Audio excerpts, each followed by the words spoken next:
బులెటిన్లో మరో breaking news చూస్తున్నాం. నూతన సంవత్సర వేడుకల సందర్భంగా ఆంధ్రప్రదేశ్ ప్రభుత్వం కీలక నిర్ణయం తీసుకుంది. ఎన్టీఆర్ భరోసా పథకం కింద జనవరి నెలకు సంబంధించిన సామాజిక భద్రతా పెన్షన్ను డిసెంబర్ 31న అంటే ఒకరోజు ముందుగానే లబ్ధిదారులకు పంపిణీ చేయాలని ప్రభుత్వం నిర్ణయించింది. ప్రజలు నూతన సంవత్సర వేడుకలు జరుపుకోనున్న నేపథ్యంలో ప్రభుత్వం పెన్షన్లకు సంబంధించి ఈ ఆదేశాలు జారీ చేసింది.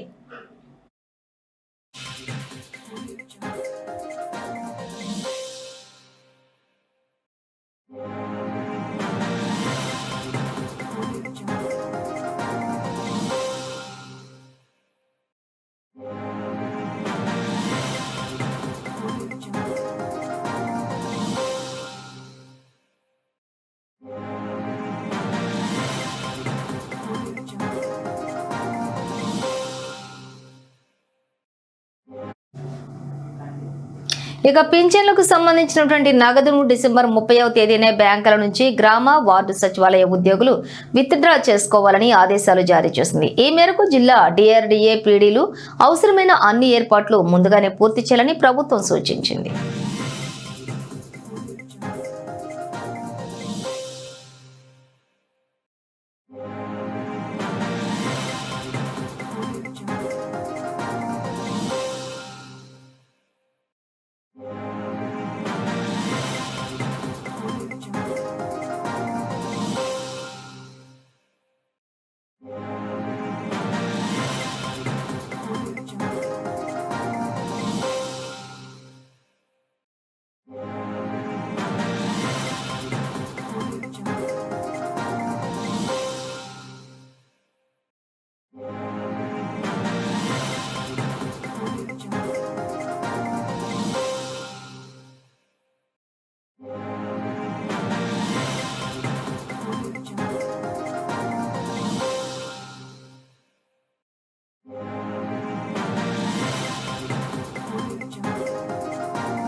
నూతన సంవత్సరం వేడుకల సందర్భంగా ఆంధ్రప్రదేశ్ ప్రభుత్వం కీలక నిర్ణయం తీసుకుంది.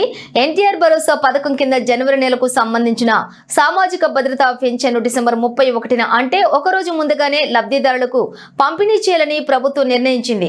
ప్రజలు నూతన సంవత్సర వేడుకలు జరుపుకోనున్న ఈ నేపథ్యంలోనే ప్రభుత్వం పెన్షన్లకు సంబంధించి ఈ ఆదేశాలు జారీ చేసింది. అయితే దీనికి సంబంధించిన పూర్తి సమాచారాన్ని మా ఏపీ బ్యూరో మధు అందిస్తారు. మధు, చెప్పండి, అక్కడ ప్రజలు ఎలా హర్షం వ్యక్తం చేస్తున్నారు, మరి ఒకరోజు ముందుగానే పెన్షన్లు అందుకుంటున్న నేపథ్యంలో? అమూల్య, ఏపీ సర్కార్ మరో కీలక నిర్ణయం కూడా చేపట్టింది. అయితే ఒక రోజు ముందే జనవరి పెన్షన్ల పంపిణీ అంటే ఈ నెల 31న ఎన్టీఆర్ భరోసా పెన్షన్ పంపిణీ చేయాలని ప్రభుత్వం పెన్షన్ 30వ తేదీలో బ్యాంకులు కూడా జమ చేస్తుంది. అయితే వార్డు సచివాలయంలో ఉద్యోగులు కూడా విత్డ్రా చేసుకుని ఒక రోజు ముందే కూడా వాళ్ళకి పెన్షన్ కూడా అందించాలని కూడా ఇప్పటికే ముఖ్యమంత్రి చంద్రబాబు నాయుడు కూడా ఆదేశించారు. డిఆర్డీఎల్ ఏర్పాటు ముందుగానే పూర్తి చేయాలని కూడా ఇప్పటికే చంద్రబాబు కూడా ఆదేశించారు. దేశంలో ఎక్కడ పెన్షన్ లేని విధంగా 6,000 ఇచ్చే ప్రభుత్వం లేదని ఒక ఏపీలో మాత్రమే ఉందని కూడా ఆంధ్రప్రదేశ్ రాష్ట్ర ముఖ్యమంత్రి కూడా చంద్రబాబు నాయుడు వ్యాఖ్యానించారు. 3,000 పెన్షన్ నుంచి 6,000 కూడా పెన్షన్ కూడా పెంచారు. ఎక్కడ పెన్షన్లు 6,000 ఇచ్చే ప్రభుత్వం లేదని ఒక్క ఏపీలో మాత్రమే ఉందని కూడా ఆంధ్రప్రదేశ్ రాష్ట్ర ముఖ్యమంత్రి వ్యాఖ్యానించారు.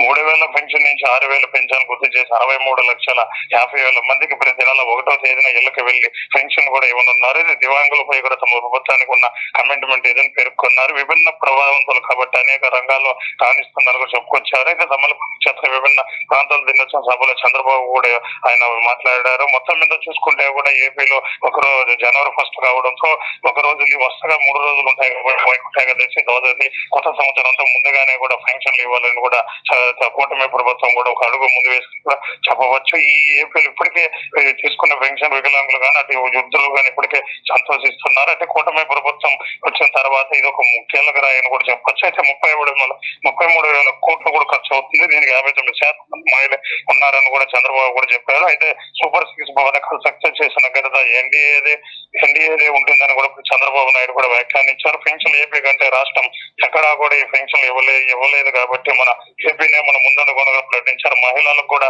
అన్ని స్థాయిలో కూడా అందిస్తామని కూడా ఇంకా కొత్త పథకాలు ఏదైనా ఉన్నా కూడా తొందరలో అమలు చేస్తామని కూడా చెప్పారు. Amulya. Right, thank you Madhu.